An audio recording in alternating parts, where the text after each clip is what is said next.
su amor y lealtad.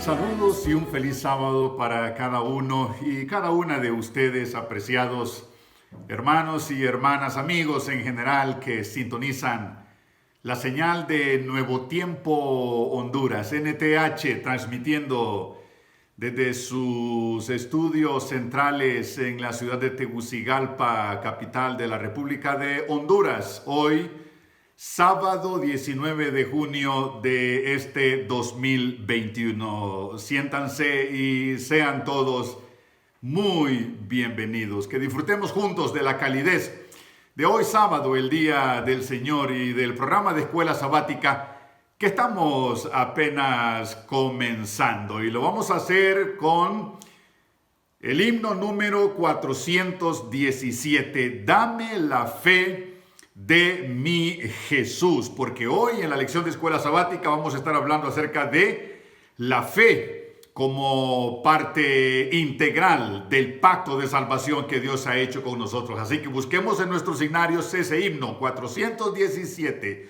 Dame la fe de mi Jesús, y cantemos todos juntos, por favor.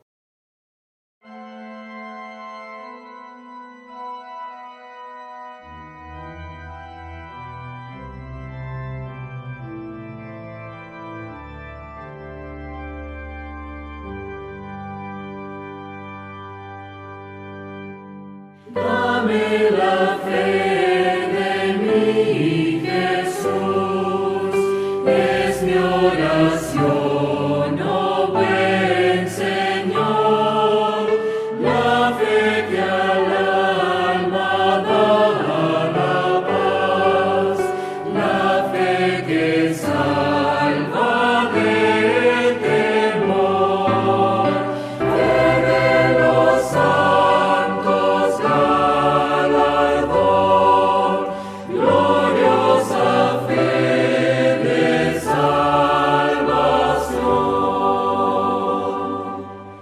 Dame la fe que trae poder, que a los demonios da terror, que fieras no podrán vencer, ni dominarla el opresor. Fe de los santos galardón, gloriosa fe de salvación. Dame la fe que vencerá, bendita fe de mi Jesús. Dame la fe que fijará mi vista en su divina cruz. Fe de los santos galardón, gloriosa fe de salvación. Dame la fe que da el valor, que ayuda al débil a triunfar, que todo sufre con amor y puede en el dolor cantar. Fe de los santos galardón, gloriosa fe de salvación.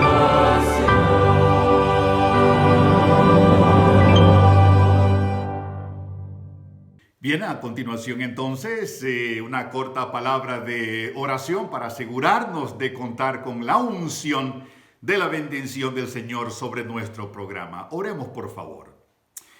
Amado Dios y Padre eterno, una vez más aquí estamos, un nuevo sábado, Señor, celebrando un nuevo programa de la Escuela Sabática y celebrando también nuevas bendiciones que vienen desde tu presencia para cada uno de nosotros aquí en estudio, de Nuevo Tiempo Honduras y para cada uno de nuestros hermanos y amigos que sintonizan la señal de este canal allá en sus respectivos hogares. Señor, unge con tu bendición nuestras vidas y también el programa que sigue a continuación. En el nombre de Cristo Jesús. Amén. Bien, amigos, sabemos que durante este trimestre la ofrenda misionera mundial va hacia el territorio de la División Interamericana, una de las divisiones en que se organiza a nivel mundial la Iglesia Adventista del Séptimo Día. Esta División Interamericana comprende los territorios de México, todo Centroamérica, en América del Sur, Colombia y Venezuela, Guyana y todos los países que están ubicados en el Gran Caribe.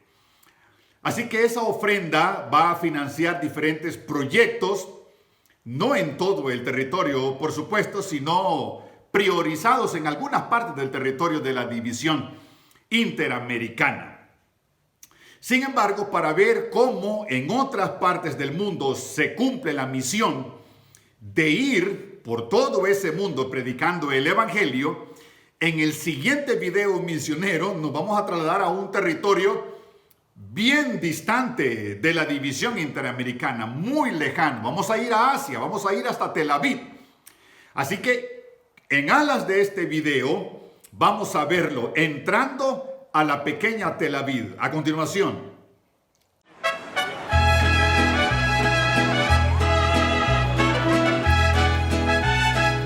De todos los lugares del mundo, usted no esperaría encontrar muchos judíos en México. Pero los adventistas están orando por este gran grupo no alcanzado. Ciudad de México es una de las más grandes del mundo. Su área metropolitana alberga más de 22 millones de personas, pero solo 65,000 son adventistas. Es menos del 0,5%. En vez de estar repartidos por la ciudad, la mayoría de los adventistas viven en unas pocas áreas específicas. Dimos cuenta de una gran necesidad que teníamos en cierta zona de la ciudad, de la zona del poniente. Históricamente nunca se había logrado tener un templo en esta parte de la ciudad. Ha habido muchos intentos, pero desde hace 4 años Dios ha sido maravilloso y milagro tras milagro nos ha ido dirigiendo hasta el día de hoy. Dada la localidad, el lugar donde estamos, geográficamente estamos, sociológicamente hablando, económicamente hablando, nosotros tenemos un perfil de personas a las cuales alcanzar. Estamos en medio de una comunidad que lo tiene todo. Estamos rodeados por personas que viven bien. Sabiendo que la gente también tiene necesidades, los miembros de la iglesia están abriendo un centro cultural judío adventista en una de las zonas. Y ahora estamos listos para que las niñas y los niños que están ahí pendientes en los hogares de la historia del Rincón Infantil puedan escucharla. Aquí está, niños, su historia para esta semana.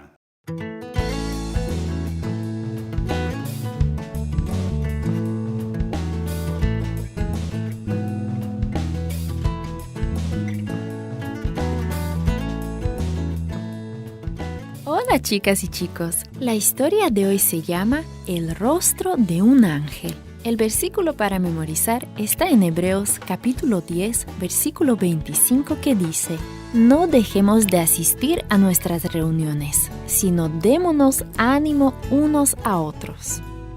El mensaje es: nos animamos unos a otros para crecer en la fe. Cierto sábado, el pastor les dijo a los hermanos de la iglesia que la esposa del hermano Santana estaba en el hospital. Pedro y Sarita querían hacer algo para animar al señor Santana y a su esposa. El sábado en la tarde prepararon una hermosa tarjeta. Su mamá les ayudó a escribir una nota en la tarjeta. Al día siguiente, los niños ayudaron a preparar algunos alimentos para llevarlos a la casa de los Santana. Los Santana se pusieron muy felices al recibir la tarjeta y los alimentos. Pedro y Sarita también estaban contentos porque habían animado a sus amigos. Hace mucho tiempo, otra iglesia tenía personas que necesitaban ayuda. La historia bíblica de hoy nos dice cómo fueron animadas. Los apóstoles estaban muy, pero muy ocupados. Muchos creyentes se estaban uniendo a la nueva iglesia. Los apóstoles no daban abasto con todas las necesidades. Algunos de los creyentes eran mujeres viudas, otros eran personas ancianas. Todos necesitaban alimentos y cuidados.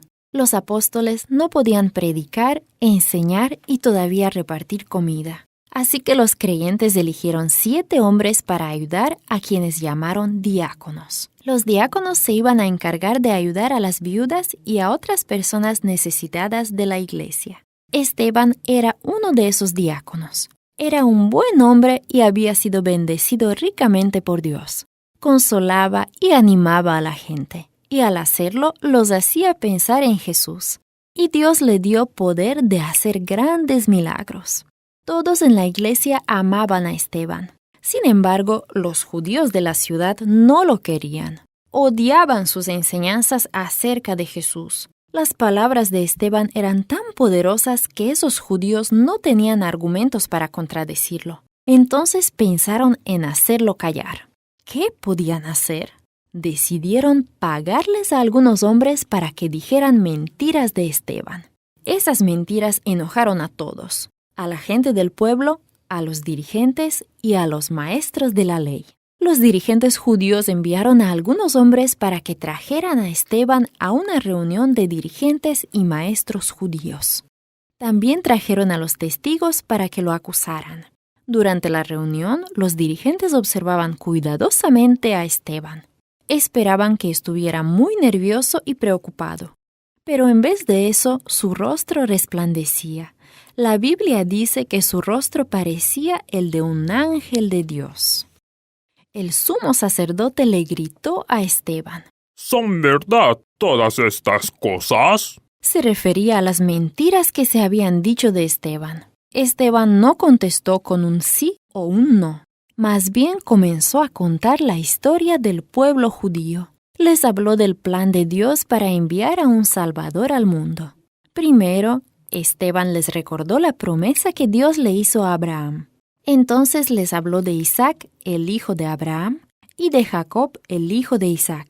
También de José, el hijo de Jacob, quien a través del poder de Dios llegó a ser gobernador de Egipto. Esteban les recordó a los dirigentes judíos la forma como Dios había usado a José para proteger a la familia de Jacob durante la terrible hambruna.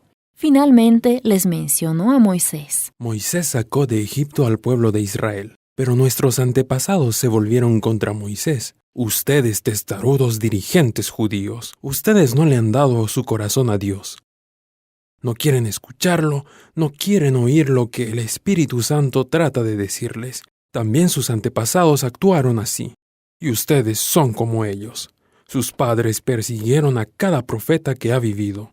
Esos profetas dijeron desde hace mucho que vendría el justo, el Mesías, pero sus padres los mataron.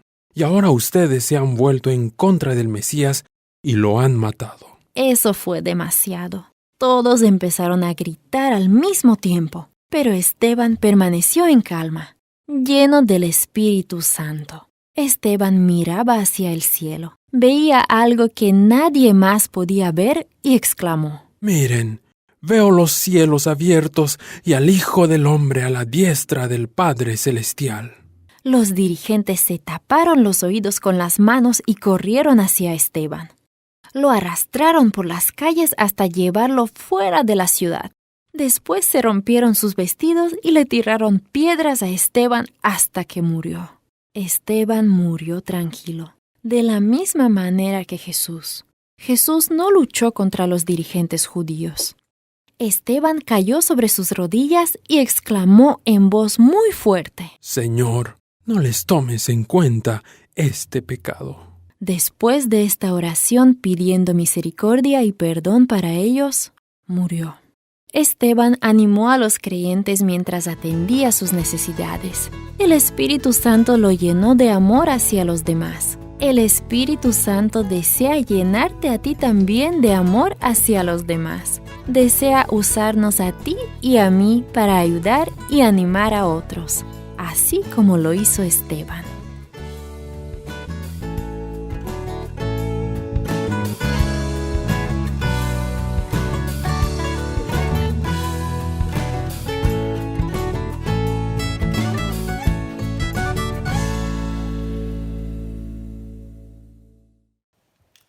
Hoy nos corresponde estudiar la lección número 12. Estamos llegando al final de nuestro trimestre, titulada La fe del pacto. Y sobre la base de este título queremos preguntarle al pastor Costa, que ya está listo para el estudio, el repaso de nuestra lección. Pastor Costa, díganos una cosa, por favor. ¿Por qué el pacto necesita de ese ingrediente que llamamos fe? Y puesto que lo necesita como ingrediente básico, nos hacemos la pregunta, pastor Costa, ¿cuál es esa fe del pacto? ¿En qué consiste? ¿Cómo se desenvuelve la fe en el contexto de ese pacto de salvación que Dios ha hecho con cada uno de nosotros? Vamos a ir con usted a continuación, pastor, para que nos ayude con las respuestas a estas preguntas. Quedamos en sus manos. El poeta Homero del siglo VII a.C. escribió la Odisea, esa obra clásica, la historia de Odiseo, o sea, Ulises, el gran guerrero que, después de saquear la ciudad de Troya, en la guerra de Troya, inició un viaje de 10 años para intentar regresar a Ítaca natal, que era su ciudad, su zona. El viaje le llevó tanto tiempo porque enfrentó naufragios, motines, tormentas, monstruos y otros obstáculos que le impidieron alcanzar su objetivo. Finalmente, después de decidir que Ulises había sufrido lo suficiente, dice este libro que los dioses acordaron permitir que el cansado guerrero regresara a su hogar y familia. Concordaron en que sus pruebas fueron expiación suficiente por sus errores. ¿Sabes que en cierto sentido nosotros somos como Ulises, que emprendimos un largo viaje a casa? Sin embargo, la diferencia primordial es que, a diferencia de Ulises, nunca podremos sufrir lo suficiente para ganarnos el camino de regreso. La distancia entre el cielo y la tierra es demasiado grande para que podamos reparar nuestros errores. Imposible. La brecha es demasiado.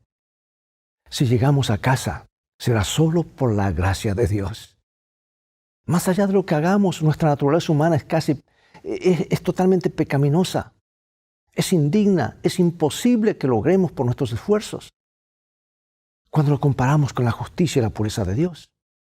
Por eso, al aceptar la muerte sustitutiva de Cristo a nuestro favor mediante el pacto, podemos ser dignos ante los ojos de Dios. Y por más que Dios nos purifique, nos cambie, nos moldee hasta llegar a reflejar su imagen, siempre debemos tener a Jesús como nuestro perfecto sustituto. Esta es la esencia del Evangelio, amados, y nuestra gran esperanza, nuestra esperanza del pacto. ¿Por qué la salvación debe ser un regalo? ¿Por qué solo alguien igual a Dios podría rescatar nuestra alma? ¿Qué hace de Abraham un gran representante de la fe? ¿Qué significa la justicia que nos es imputada o acreditada?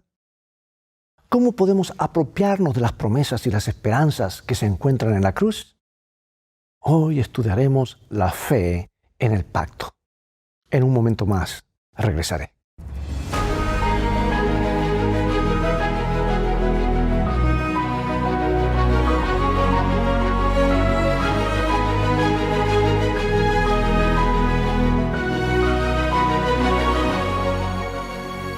El versículo de hoy está en Gálatas 3:11. Y que por la ley ninguno se justifica para con Dios. Es evidente porque el justo por la fe vivirá. Es una declaración muy clara, muy precisa, ¿verdad? El camino de la salvación del Antiguo Testamento bajo el pacto mosaico no es diferente del camino de la salvación en el Nuevo Testamento bajo el Nuevo Pacto. Y esto es algo que los hermanos evangélicos no entienden. Piensan que son modelos diferentes de salvación. Porque tanto el Antiguo Testamento como el Nuevo Testamento, el Antiguo Pacto como en el Nuevo Pacto, la salvación es solo por fe. Si fuera por cualquier otra cosa, como las obras, la salvación sería algo que el Creador estaría obligado a darnos. Solo quienes no entienden la gravedad del pecado pueden creer que Dios tiene la obligación de salvarnos. Mira, yo quiero leer una cita muy reveladora de la profetisa para el pueblo de Dios en este tiempo final. Dice: cuando los hombres y las mujeres puedan comprender plenamente la magnitud del gran sacrificio que fue hecho por la majestad del cielo al morir en lugar del hombre, entonces será magnificado el plan de salvación. Y al reflexionar en el Calvario se despertarán emociones tiernas, sagradas y vivas en el corazón del cristiano. Vibrarán en su corazón y en sus labios alabanzas a Dios y al Cordero. El orgullo y la estima propia no pueden florecer en los corazones que mantienen frescos los recuerdos de las escenas del Calvario. Toda la riqueza del mundo no tienen suficiente valor para redimir a un alma que perece. ¿Quién puede medir el amor que sintió Cristo por el mundo perdido mientras pendía de la cruz sufriendo por los pecados de los hombres culpables? Este incomprensible amor de Dios fue inconmensurable, infinito. Cristo demostró que su amor era más fuerte que la muerte. Estaba cumpliendo la salvación del hombre. Y aunque sostenía el más espantoso conflicto con las potestades de las tinieblas, en medio de todo ello su amor se intensificaba. Soportó que se ocultase el rostro de su Padre hasta sentirse inducido a exclamar con amargura en el alma: Dios mío, ¿por qué me has desamparado? Su brazo trajo salvación. Pagó el precio para comprar la redención del hombre cuando en la última lucha de su alma expresó las palabras bienaventuradas que parecieron repercutir por toda la creación: consumado es. Las escenas del Calvario despiertan la más profunda emoción. Tendrás disculpas si manifiestas entusiasmo por este tema. Que Cristo, tan excelso e inocente, hubiese de sufrir una muerte tan dolorosa y soportar el peso de los pecados del mundo, es algo que nuestros pensamientos e imaginaciones no podrán nunca comprender plenamente. No podemos medir la longitud, anchura, altura y profundidad de un amor tan asombroso. La contemplación de las profundidades inconmensurables del amor del Salvador deberían llenar la mente y conmover y enternecer el alma, refinar y elevar los afectos y transformar completamente todo el carácter. Amados, no hay ni una frase que podamos perder acerca de lo que acabo de leer, ¿verdad? Y el apóstol Pablo hace eco acerca de esto. 1 Pedro 1, 18 y 19. Sabiendo que fuisteis rescatados de vuestra vana manera de vivir, la cual recibisteis de vuestros padres no con cosas corruptibles como oro o plata, sino con la sangre preciosa de Cristo, como de un cordero sin mancha y sin contaminación. Bueno, ¿qué tiene en mente aquí Pedro cuando dice que fuimos rescatados? Cuando Pedro habla de la muerte expiatoria de Cristo en la cruz, la idea de rescate o precio a la que se refiere trae a la memoria la antigua práctica de que un esclavo era liberado de la esclavitud después de que generalmente un pariente pagara un precio. O sea, lo compraba. En contraste, Cristo nos rescató de la esclavitud del pecado y su fruto final, que es la muerte, pero no lo hizo, lo hizo con su sangre preciosa, no lo hizo con la sangre de alguien más. Su muerte sustitutoria y voluntaria en el Calvario, eso es lo que hizo la referencia. Y una vez más, este es el fundamento de todos los pactos. Sin él, el pacto se vuelve nulo y sin efecto. Porque Dios no podría haber cumplido legítimamente su parte del trato, que es el don de la vida eterna, otorgando para todos, otorgado para todos los que creen. Sería imposible. Nuevamente es Dios obrando por gracia. No lo merecemos. Mira Romanos 3 y luego 1 San Juan capítulo 5. Porque la paga o el resultado del pecado es muerte, mas la dádiva de Dios es vida eterna en Cristo Jesús, Señor nuestro. Y este es el testimonio, que Dios nos ha dado vida eterna y esta vida está en su Hijo. Estas cosas os he escrito a vosotros que creéis en el nombre del Hijo de Dios, para que sepáis que tenéis vida eterna y para que creáis en el nombre del Hijo de Dios. Y entre medio hay un versículo allí que pasé por alto que dice: el que tiene al Hijo tiene la vida, el que no tiene al Hijo no tiene la vida. O sea que, amados, tenemos esta promesa de la vida eterna solo porque Jesús pudo reparar esa brecha que inicialmente causó que perdiéramos esa vida eterna. ¿Cómo? Porque solo la justicia y el valor infinitos del Creador mismo podrían cancelar la deuda que teníamos con la ley incumplida. Así de grande era la brecha causada por el pecado. Al fin de cuentas, ¿Qué se podría decir de la seriedad de la eterna ley moral de Dios si algún ser finito, temporal y creado pudiera pagar la pena violada? Sería inútil entonces el sacrificio de Jesús. Pero solo alguien que es igual a Dios mismo, en quien existía la vida eterna original que no deriva de otra, podría haber pagado el rescate requerido para librarnos de la deuda contraída contra la ley, o con la ley que teníamos pendiente. Así es como se cumplen todas las promesas del pacto. Así es como tenemos la promesa de la vida eterna, incluso ahora. Así es como hemos sido rescatados del pecado y la muerte. Imagina que el hijo de alguien en un museo de arte arrojara un globo lleno de tinta sobre un cuadro de Rembrandt y lo arruinara por completo.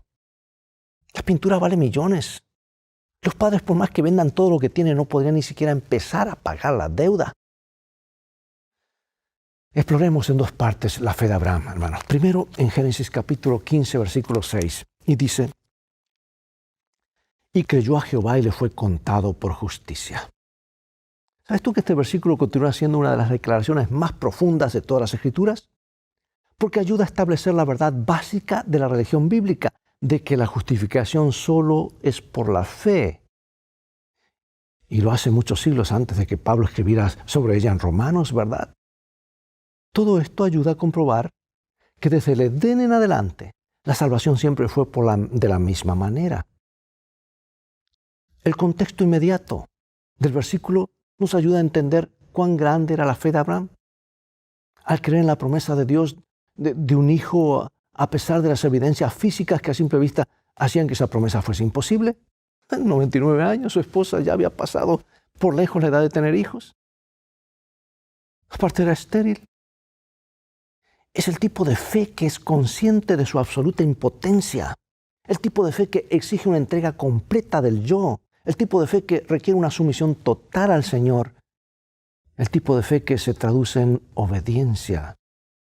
Esta fue la fe de Abraham y le fue contada por justicia. Aunque la vida de Abraham fuera una vida de fe y obediencia, no fue una vida de fe perfecta y obediencia perfecta. A veces mostró debilidad en ambas esferas, ¿verdad? Y pregunto, ¿te suena conocido esto? Porque todo esto nos lleva a un aspecto esencial, y es que la justicia que nos salva es una justicia que se nos acredita.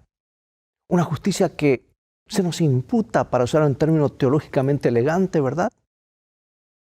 Esto significa que somos declarados justos a la vista de Dios a pesar de nuestras faltas. Y significa que el Dios del cielo nos considera justos aunque no lo seamos. Esto es lo que hizo con Abraham, y esto es lo que hará con todos los que se acerquen a Él con la fe de Abraham. Por eso San Pablo hace eco de esto y dice en Romanos capítulo 4, versículos 1 al 7. ¿Qué pues diremos? ¿Qué halló Abraham, nuestro padre según la carne?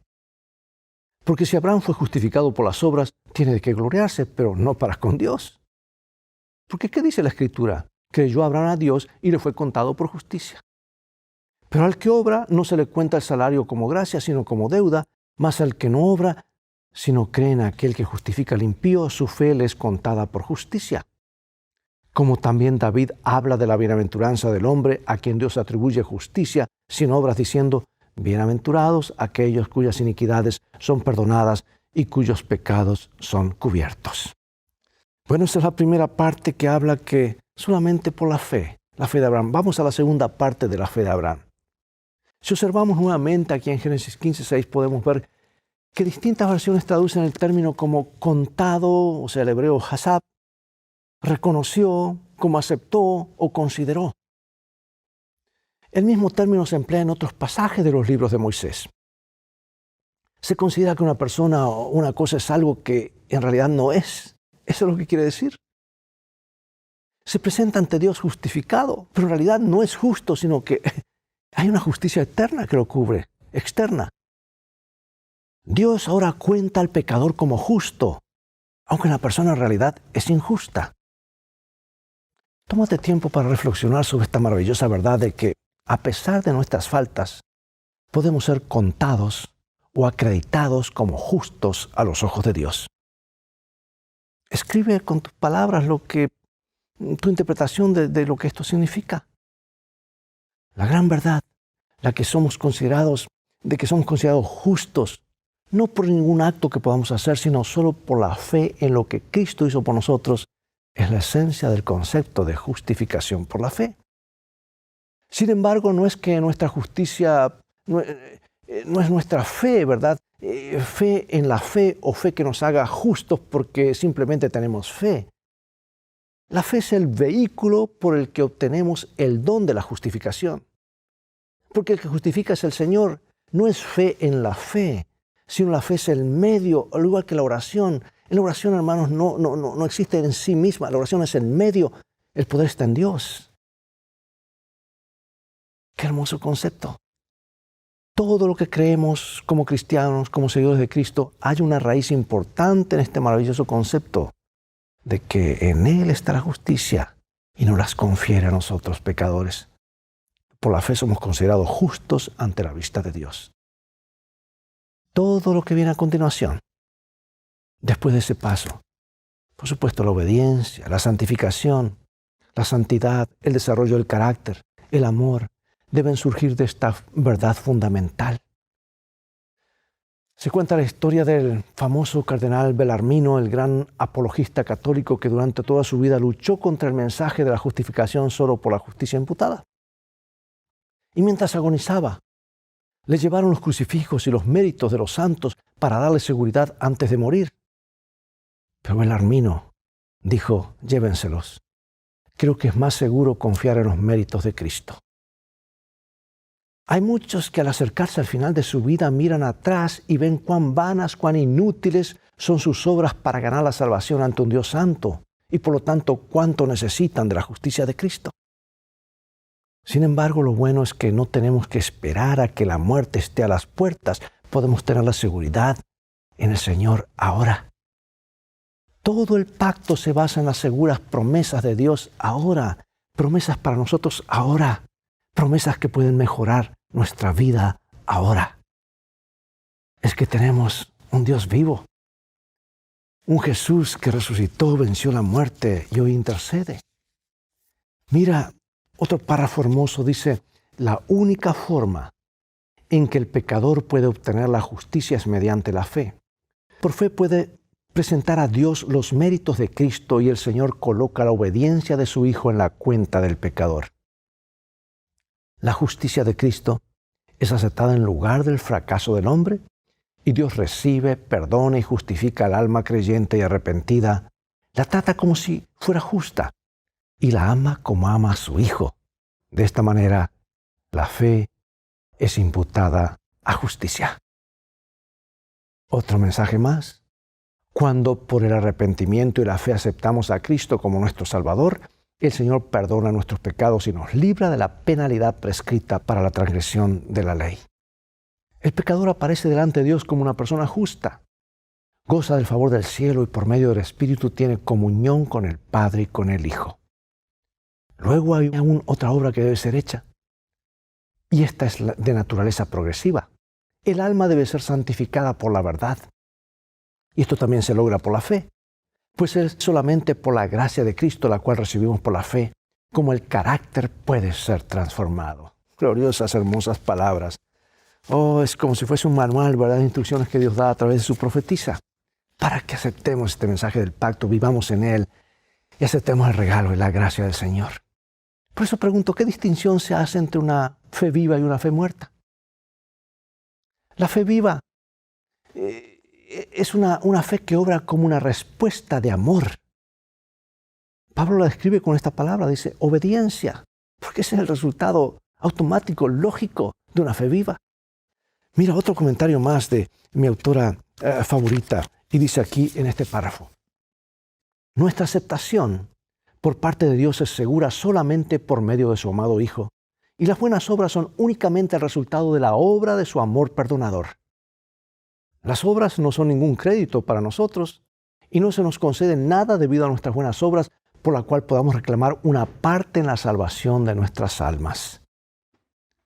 El creyente no puede presentar sus buenas obras como un mérito para la salvación de su alma. Por supuesto que no. ¿Y por qué, hermanos? Porque somos pecadores, quedamos cortos ante la vista de Dios.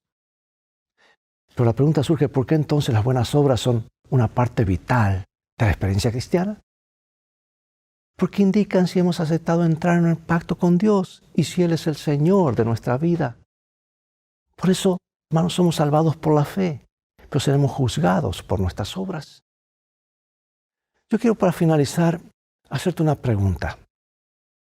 ¿Eres salvo? Para responder esta pregunta, es importante comprender qué es la salvación. La salvación es un sustantivo que sugiere acción. Salvar es la raíz, que es un verbo. ¿Qué acción está involucrada en la salvación?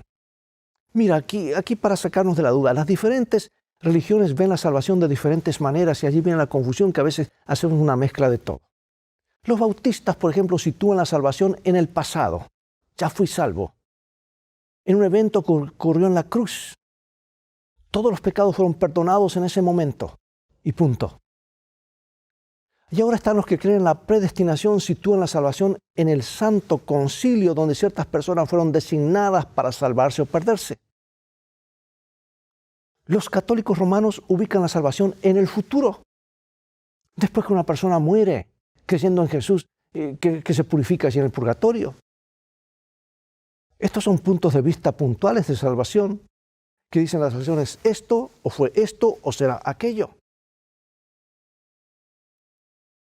Lo que significa que la salvación, según ellos, tiene un lugar y un momento determinado. Sin embargo, hermanos, escucha esto. Los adventistas del séptimo día tienen una visión lineal de la salvación. La salvación tiene pasado, presente y futuro, porque es un proceso, una serie de actos divinos y respuestas humanas. Dios sabía desde el principio que Adán y Eva lo rechazarían. Los creó con libre albedrío. La capacidad de elegir entre el bien y el mal, allí estaba presente ante ellos. Y Él asumió la responsabilidad de rectificar el pecado que ellos habían inducido, o que habían introducido, o que habían sido inducidos por la serpiente. Jesús dio un paso adelante y dijo, experimentaré la segunda muerte en lugar de ellos. Y Dios estableció un pacto con su pueblo y nunca cambió sus condiciones. Todas las interacciones entre Dios y su pueblo quedaron establecidas en el pacto. Y Dios ilustró el plan de salvación mediante los servicios del santuario y finalmente lo complementó mediante el sacrificio de Jesús. Y la contribución más importante que podemos dar al mundo en este momento es compartir con otros quién es Jesús, lo que hizo, lo que está haciendo y lo que hará. Porque si hablamos solamente de lo que hizo, estamos diciendo una verdad a medias. Y podemos engañar de dos maneras, decir una mentira o decir parte de la verdad. Y si decimos solamente lo que está haciendo ahora, sin mencionar lo que hizo en la cruz, es una verdad incompleta. Pero si mencionamos solamente lo que hará en el futuro cuando nos dé la patria celestial, la tierra nueva, también es incompleto. Hermanos, es algo lineal. Es el plan de salvación, es la historia del plan de salvación. Él no está de vacaciones ni se toma un descanso de 15 minutos. Ahora mismo es el punto más trascendental de nuestra salvación. Está en este momento en el punto trascendental donde está transfiriendo sus méritos perfectos hacia nosotros pecadores en el santuario celestial. Por eso pregunto, ¿qué significa la salvación para ti? ¿Cuál será tu respuesta cuando alguien te pregunte si eres salvo? Nuestra respuesta dependerá de cómo entendemos el plan de salvación y cómo funciona. ¿Por qué los adventistas parecen tener problemas con esta pregunta? Parece que son atrapados y que piensan que los evangélicos están en lo correcto. O dicen, no, ya soy salvo. Ellen White ha dicho que Dios nos ama a cada uno como si fuéramos el único ser humano existente sobre la tierra. Y el Señor nos está salvando. Aceptamos la salvación, pero tenemos un camino que recorrer. Y ese camino el Señor lo va obrando en nuestros corazones por su gracia, por sus méritos. Y cuando más nos conectamos a Él, estamos colocados en ese camino donde sí la salvación es una realidad en nuestra vida. Es un proceso, ¿verdad? En actos que Dios los ha hecho y que nosotros aceptamos por fe. Por eso que nos enseña esto sobre el amor de Dios. Reflexiona sobre las implicaciones de esta idea y por qué transmite tanta esperanza. Un pensamiento fundamental de algunos en la época de Cristo era que una persona debe ganarse el favor de Dios. Y un pensamiento fundamental de los cristianos es que todo lo que una persona puede hacer es confiar en la palabra de Dios, en la gracia de Dios. Considera la diferencia en tus pensamientos y responde, ¿por qué crees que Pablo puso a Abraham como el mayor ejemplo de fe? Vimos que cuando las personas repasan su vida, justo antes de morir, ven cuán vanas e inútiles fueron sus obras para ganarse la salvación. ¿Cuáles son los elementos de la vida que nos hacen creer que debemos depender más de nosotros mismos que de alguna otra persona o cosa? ¿Qué podemos hacer para llevar una vida que diga, Jesús está al mando? Este es el secreto, amados. Jesús al mando hoy, mañana, todos los días. Tu vida espiritual, ¿cómo refleja quién está al mando? Y una cita más antes de concluir. Hermosa cita del libro Fe y Obras. Dios no nos abandona por causa de nuestros pecados. Quizás hayamos cometido errores y contristado su espíritu, pero cuando nos arrepentimos y acudimos a Él con corazón contrito, no nos desdeña. Hay obstáculos que deben ser removidos. Se han fomentado sentimientos equivocados y ha habido orgullo, autosuficiencia, impaciencia y murmuraciones. Todo esto nos separa de Dios. Deben confesarse los pecados. Debe haber una obra más profunda de la gracia en el corazón. Los que se sienten débiles y desanimados pueden llegar a ser hombres fuertes en Dios y hacer una noble obra por el Maestro. Maravillosa cita, ¿verdad? ¿Cómo podemos aprender a vivir estas palabras con estas palabras? Todos hemos sentido el rechazo y el dolor de una promesa incumplida, ¿verdad? No obstante, la Biblia está llena de promesas con las que podemos contar al 100%. Sin embargo, somos nosotros los que en desobediencia abandonamos nuestra relación del pacto. Dios no nos abandona, nosotros abandonamos a Dios. Así que cuando ores, Señor, no me abandones, hermano, el Señor no nos abandona. Nosotros tristemente nos separamos de Él. Jesús se sacrificó a sí mismo porque nosotros teníamos una deuda imposible de pagar. Y aquí tenemos nuevamente Romanos 6, 23 y 1 Juan 5, 11 y 13. Porque la paga del pecado es muerte, mas la dádiva de Dios es vida eterna en Cristo Jesús, Señor nuestro. Y este es el testimonio, que Dios nos ha dado vida eterna y esta vida está en el Hijo. Estas cosas os he hablado, os he escrito a vosotros que creéis en el nombre del Hijo de Dios, para que sepáis que tenéis vida eterna y para que creáis en el nombre de Dios. Dios nos ayude a comprender esto y a vivirlo.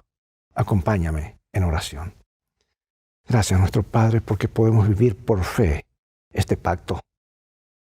Muchos lo han hecho, lo están haciendo ahora. Queremos ser personas de fe, confiar en un Dios que lo da todo por gracia para que un día lo tengamos todo. Bendícenos. Sabemos que lo harás. Perdónanos hasta aquí en el nombre de Jesús. Amén. Bien, amados, es todo el tiempo que tenemos por hoy. Ha llegado el momento de despedirnos y será hasta el próximo programa de la serie Lecciones de Vida. Invita a otros a sintonizar este canal y transfórmate tú mismo en un canal de bendiciones para otros. Dios te bendiga y recuerda, tú vales mucho para Jesús. Él te ama más de lo que puedes imaginar. Y en el viaje de la vida, las cosas van a terminar bien. Si haces de la Biblia tu GPS y a Jesús como tu guía. Dios te bendiga. Maranata.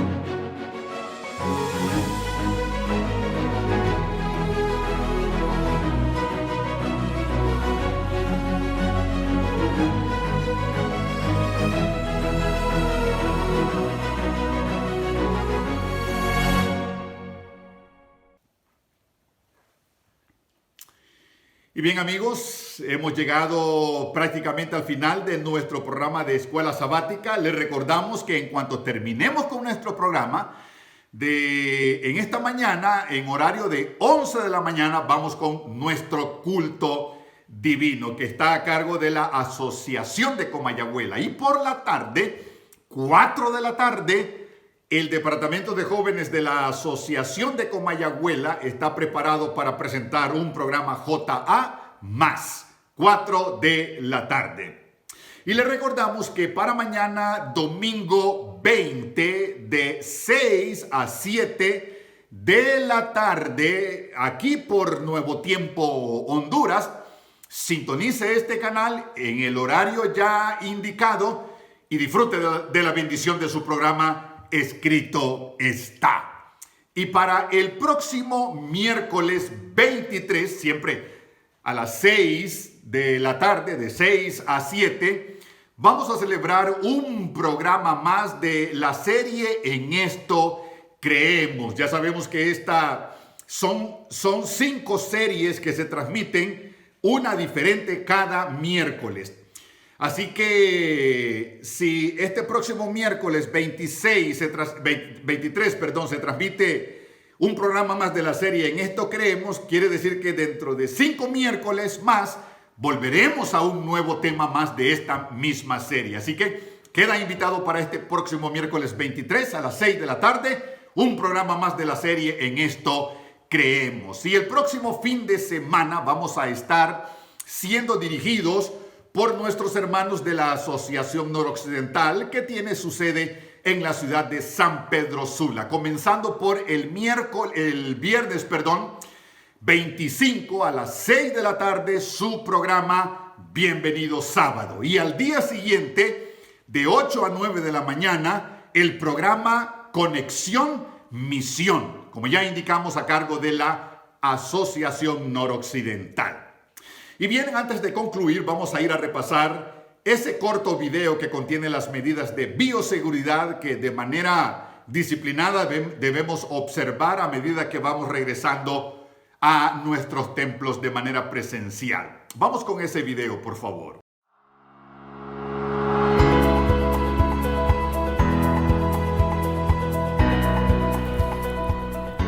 Regresar a los cultos presenciales es un proceso y lo haremos con sabiduría, siguiendo las recomendaciones de las autoridades sanitarias y dando pasos seguros que sirvan de testimonio para la sociedad.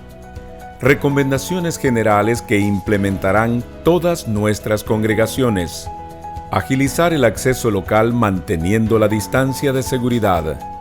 Control de temperatura y síntomas antes de entrar. En caso de presentar síntomas por seguridad, prudencia y testimonio, no se le permitirá el acceso. Podrá seguir el culto online. Desinfección de la suela de los zapatos antes de entrar. Limpieza de las manos con gel y de uso obligatorio al entrar.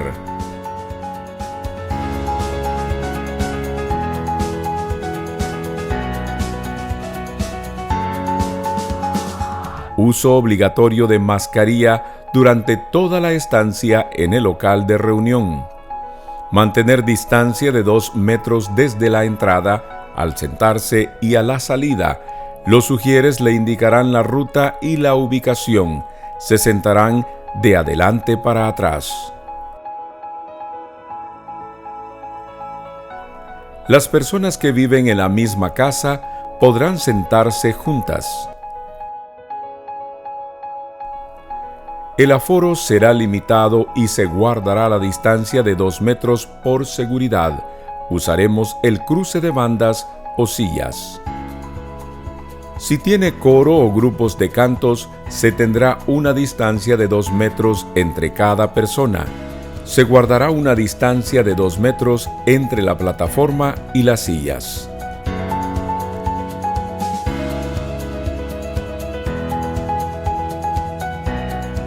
Las puertas del local permanecerán abiertas mientras se lleve a cabo la reunión. Para la salida, los ujieres le indicarán el momento de salir y será de atrás para adelante. En el exterior del local se recomienda no quedarse a congestionar el espacio público. Recuerda que somos testimonio para nuestros vecinos. Limpieza profunda al finalizar cada reunión. Cuidémonos unos a otros y hagamos del regreso a los cultos y las actividades en la iglesia un testimonio para la sociedad.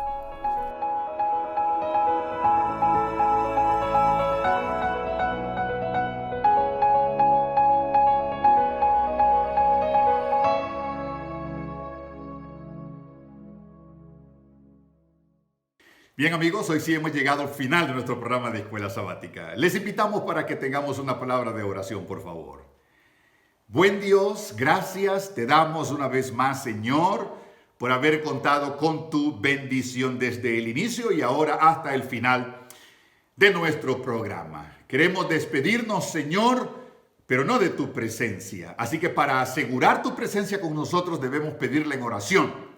Para nosotros aquí en Nuevo Tiempo, Honduras, y para cada uno de nuestros hermanos y hermanas, amigos, allá en sus hogares, no solamente hoy, Señor, sino durante toda la semana que tenemos por delante, de tal forma que el próximo sábado 26 nos podamos encontrar de nuevo aquí para disfrutar de la bendición de un programa más. Mientras tanto, Señor, insistimos en nuestra petición de que tu bendición nos acompañe. En el nombre de Cristo Jesús.